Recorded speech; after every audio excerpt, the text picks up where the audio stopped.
All right, we're gonna print this second layer of our image on the Risograph. All right, I think one of the trickiest bits is ensuring that you have placed the prints correctly in the feed tray to ensure proper registration. The way the Risograph works is when you make your master or your first copy image, you lay the image face down on the glass, but it will appear in the landing tray face up and as if you have kind of turned the master or the original image over like you're opening a book. Does that make sense? So if the image, so this image is appearing kind of on the right side of the image when it's face up, when it's on the glass, that image would appear to the far left side, all right? So image on the far left side when the paper is upside down on the glass will come out of the printer on the right side face up, all right?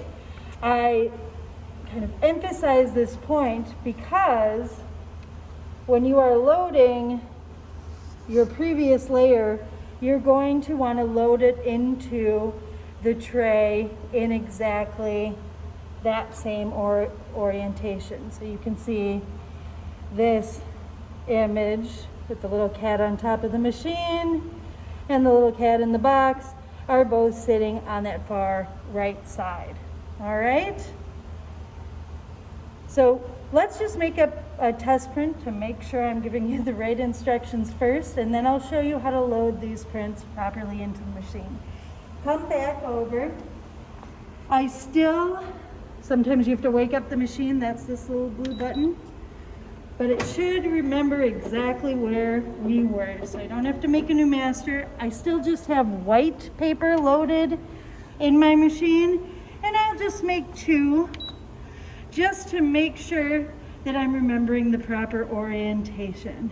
And so I'm expecting that what's going to come out is on the right side of the paper, I'm going to see little Ding the cat standing on the Rizzo machine and sitting in her little cartridge box. Let's see. Right. There, exactly as I expected. All right, because those behaved in the way I expected, I remembered the proper orientation for my print, so I'm going to be ready to load my actual teal layer into the machine. All of this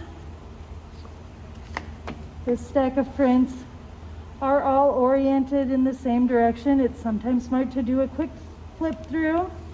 All right, and you can see that they are positioned in the same way that the previous two prints just came out into the landing tray.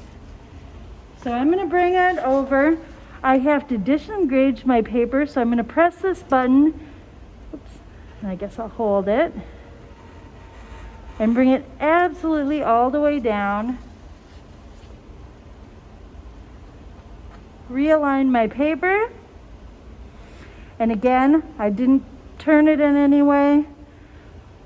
Those same ding dong on the printer. Ding dong is my cat's name, just in case you weren't sure. Those images are on the right side, and now they're engaged in the printer tray. All right? I'll go ahead and I will just print one to make sure, again, nothing goes awry. Here we go. And hopefully my line layer will land on my teal layer. Beautiful. You can see now I have a sweet little teal tone under my line layer for little ding. And then also my touch points now have a teal color to sort of signal their location. There's a slight bit of registration. That's kind of part of the Rizzo charm because it's a very manual process of the machine pulling the paper through. Every once in a while it goes at a slightly different speed and you get colors that are slightly off, but it doesn't usually happen enough to affect the readability, and it just makes for kind of a handmade quality for this print that, you know, engages mechanical processes a lot. So it's a kind of a neat element of its character. All right, that was the first. I had 11 total, but now I only have 10. So I'll go ahead and hit 10, hit start.